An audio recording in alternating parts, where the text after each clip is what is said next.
Hello, everybody, and welcome to another session here at the Leader Tree. I'm Chris Miller, your host, and I am here today for one of our spotlight interviews on another business leader. Is a good friend of mine, and I hope that you all enjoy chatting a little bit with us here today. This is Mr. Tom Sellers. Tom, how are you? I am doing well, Chris. How are you? I'm doing fantastic, my friend. Great. And thank you so much for being on the show with us. Oh, it is my pleasure and my honor, sir. Always happy to talk with you. I know that you and I are in very similar businesses. We've done some work together in the past, and Yep. Whereas I'm looking to find money for my business clients, you help them build business credit. Is that correct?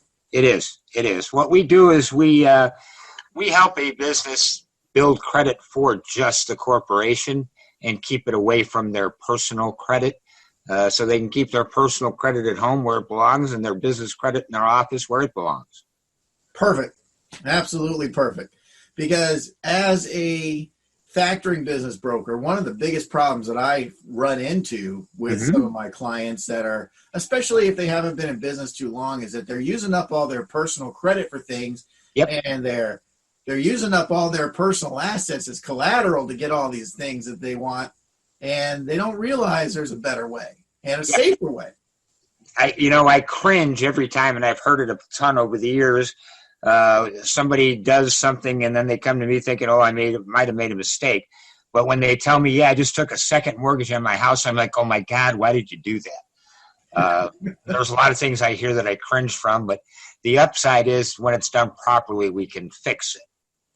Correct. Yeah, absolutely. So, all right. Well, I asked you for 5 questions. I'm going to put you on the spot now. All right. Wouldn't be the first time. These are questions that I like to ask most of the business leaders because they're questions that speak to my heart. Right? Sure. So, how long have you been in business for yourself, Tom?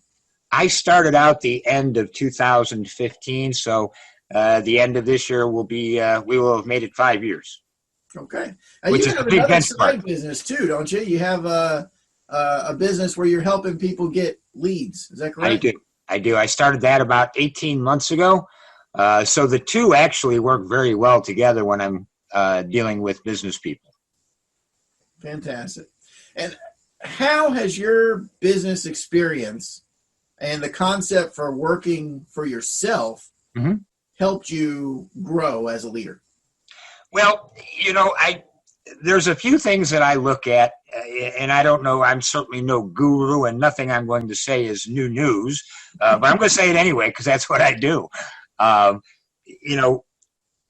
thing I would stress upon people that are in business is don't be afraid to be wrong.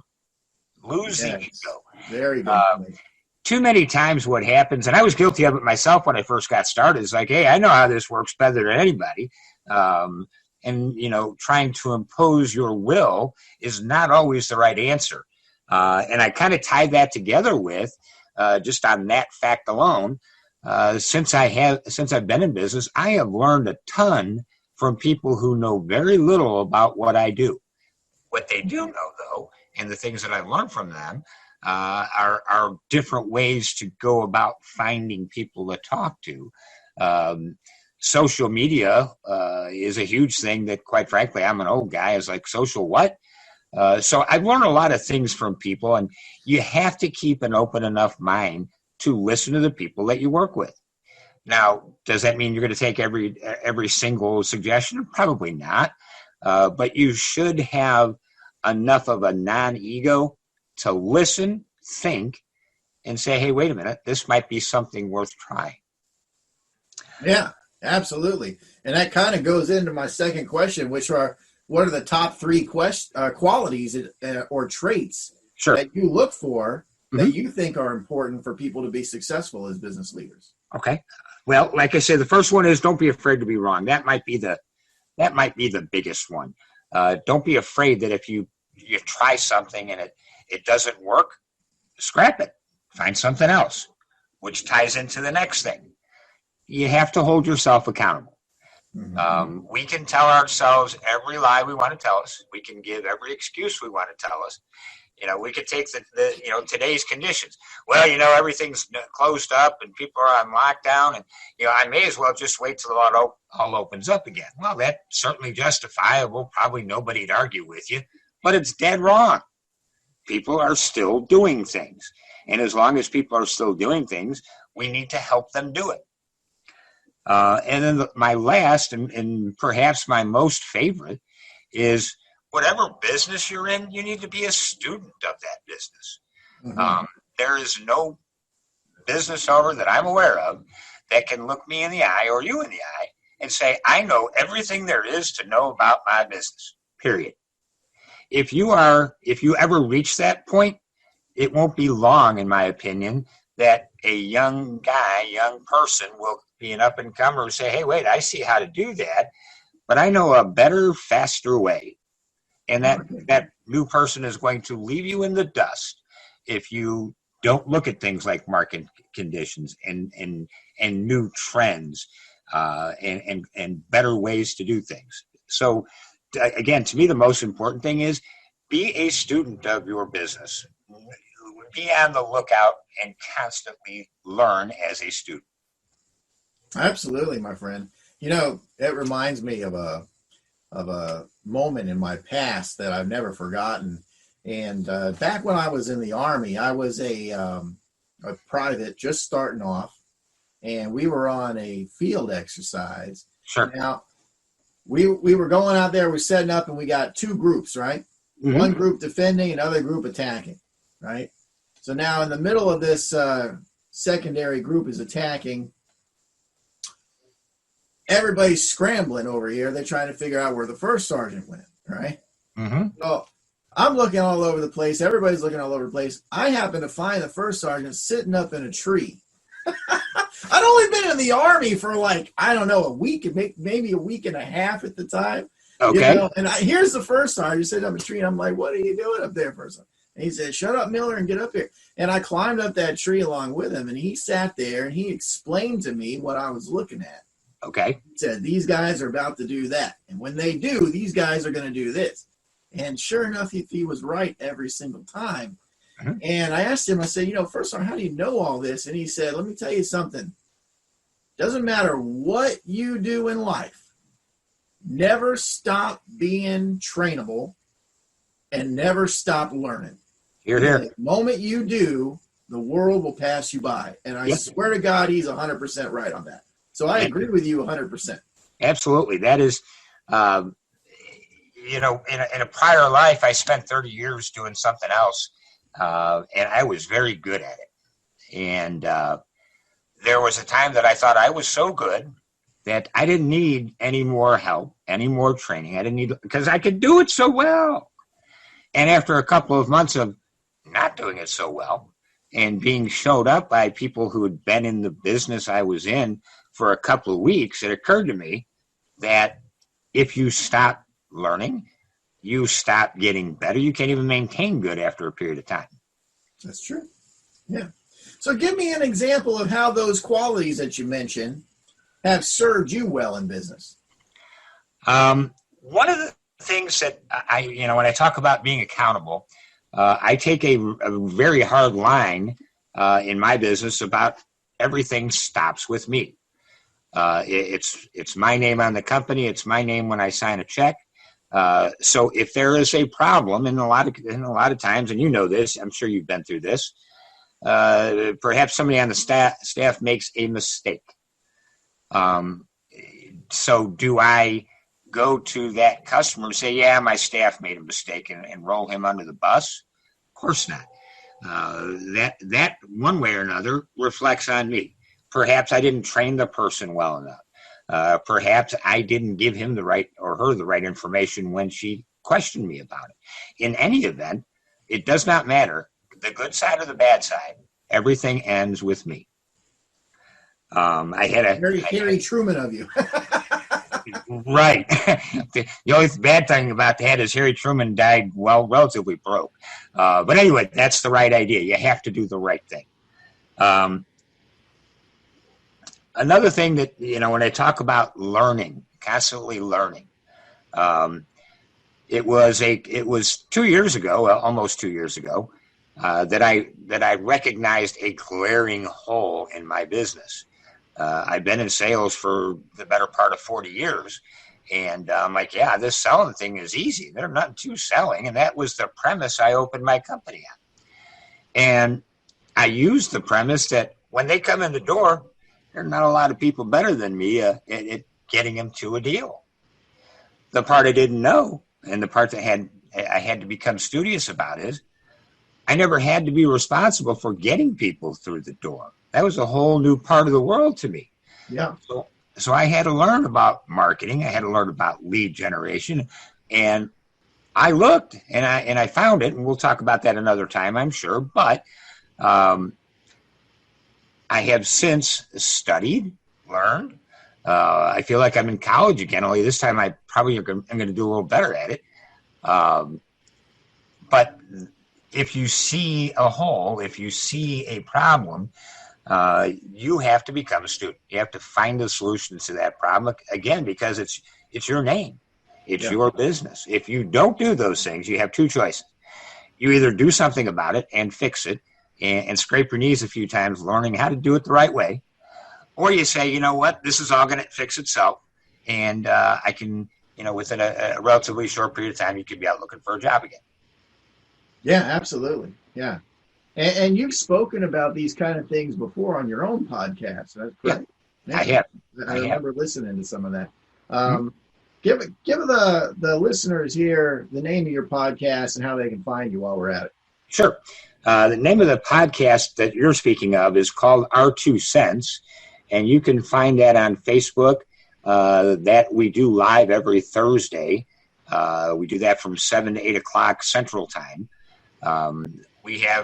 We've had very good guests on recently, and I've approached you to do a spot with us as well. And you've graciously accepted. We're just trying to get my people with your people to get a date on the schedule.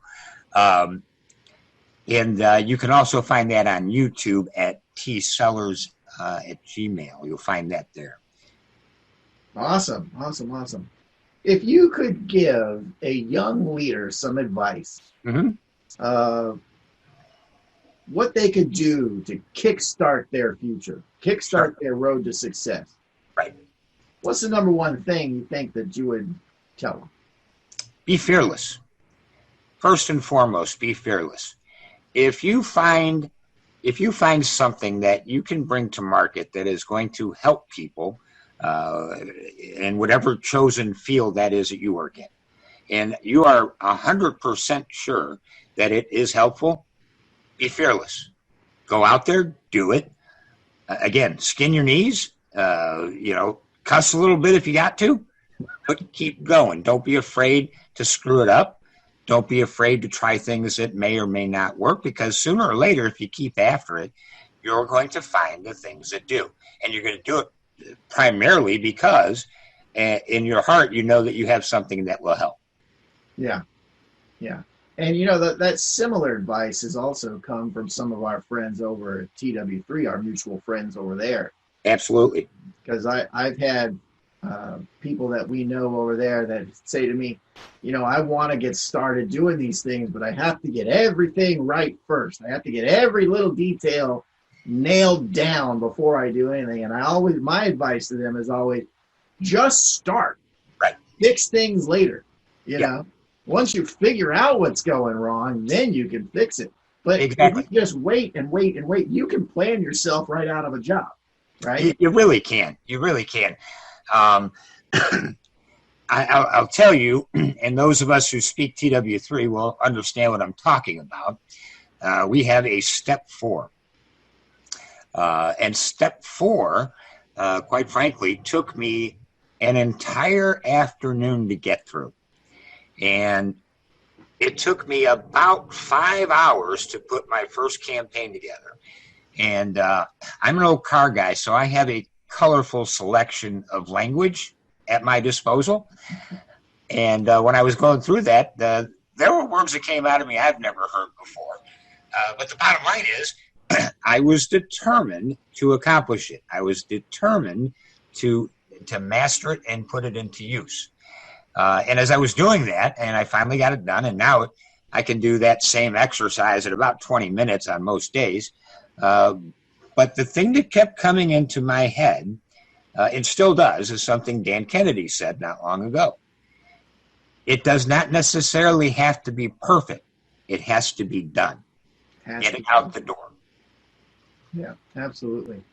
Last question. What is one thing, or maybe a couple of things, whatever on your mind, that you think young business leaders or people just starting out overlook that they really should spend more time on? I'm going to refer back to where I started when I thought sales was all that mattered. So to the answer, I would say this: learn how to market, learn how to generate more leads than you can possibly talk to. And here's why I say that. Again, you may have a good product, you may have a great service, and you may sell the 10% of people that you talk to that are ready and able to go in that first conversation. But the reality is that is 10% of the people that you talk to, period. The rest need to hear more. They need to see more. They need to talk more. So if you just use silly numbers, just plain old dumbass numbers, pardon my language, and you have had the ability to talk to 10 people in a week, and you sold one of them, how many times, if you're doing it the traditional way, how long does it take to get to those 10 people to get in front of? And if you're doing like most do with cold calling, whether that be in person or on the phone, you could literally take 4 or 5 days to get to that one person who agrees to listen to you. And don't forget that 10% rule. That is not something that's going to happen every week. So it's conceivable you make one sale for a month. Now where are you? Yeah. So, learn how to do lead generation the right way. Learn how to talk to people that can't wait to talk to you again. Yeah, you're right, my friend, because, it's funny because in corporate America, the majority of businesses that you look at, or the majority of businesses that you hear about, they lump sales and marketing together like they're the same thing. Like they're the same thing. Different animals. Right. Marketing is about finding somebody and drumming up interest in their mind so that they're willing to make a phone call. Right. And sales are, I've already got them. Now I just got to hook that fish. Right. Mm-hmm. So it's a completely different animal, and they don't work even remotely the same. No, so no, to you're right. Put them together has always been the kind of thing that just makes me go, what? Why are you doing that? Right. No, I agree with you. I define sales and marketing similar to you. I define marketing as what it takes to get that person through my door. I define sales as the process that begins once they've gotten through the door. Once they're there. Absolutely. Yeah. Exactly right. I'm an old door-to-door man from way back. So you and me both. I did both. I did the marketing and the sales directly by knocking on that door and then talking to them, getting in the house. I sold Kirby vacuums for 7.5 years. Sure. That was my first gig, So I wasn't even out of high school yet, and here I am selling vacuums door to door. I loved it, man. I still go door to door now as an independent broker. And I tell my brokers, though, look, the hardest thing you can do is cold call. Yep. Walking and knocking different doors. You're going to knock a lot of doors before you get into a house, and then you got a 1 out of 6 shot of selling it from there usually. Right. Until you get a little, good at it, and then you can increase those odds a little bit. Right. But, calling on the phone is even harder. Yes, it is. It's much easier to have business coming to you than it is for you to go get business. Right. So I agree with you. I think you're right. Well, thank you very much, Tom. We appreciate your taking the time to be with us over here today at the Leader Tree and to give us your expert advice on these things. And is there any parting words that you'd like to leave with our audience here? Well, first off, thank you for having me. And like I say, I'll have my people get with your people to get you scheduled for our 2 cents. I'm looking forward to it. Absolutely. So am If I was going to leave with one final thought, it would be this. And we all find ourselves in this spot, and it's a spot we really have to train ourselves on. And that is, if you are new to business, or maybe you've been in business for a while and you've kind of reached a plateau, do not listen at any cost to either the external voices, and most importantly, the internal voices that are trying to tell you about things that won't work, that are trying to sell you on gloom and doom. Those will derail you if you allow them. So when you make the decision to move, and whatever that means, whether it's a side gig or you're going to open up your own company or whatever that is, begin by turning your ears off. That's great advice. Absolutely great advice. Thank you. All right, everybody, Tom Sellers, check him out. He's an awesome, awesome guy and an awesome business leader. If you have a business and you're using your personal credit, you need to give this guy a call. Tom, what's your phone number that they can reach you at for that? Sure. They can reach me at 708-541-0215. And the company is 24/7 Credit Funding. And we have a website named the same thing. And I've worked with Tom. He's a go-getter. He will do everything he can to help you out. So if you're using your personal credit, folks, for your business, don't do it. Don't do it. Call Tom up and get that straightened out, okay? Absolutely. For the Leader Tree, where leadership grows, I'm Chris Miller saying, always keep smiling.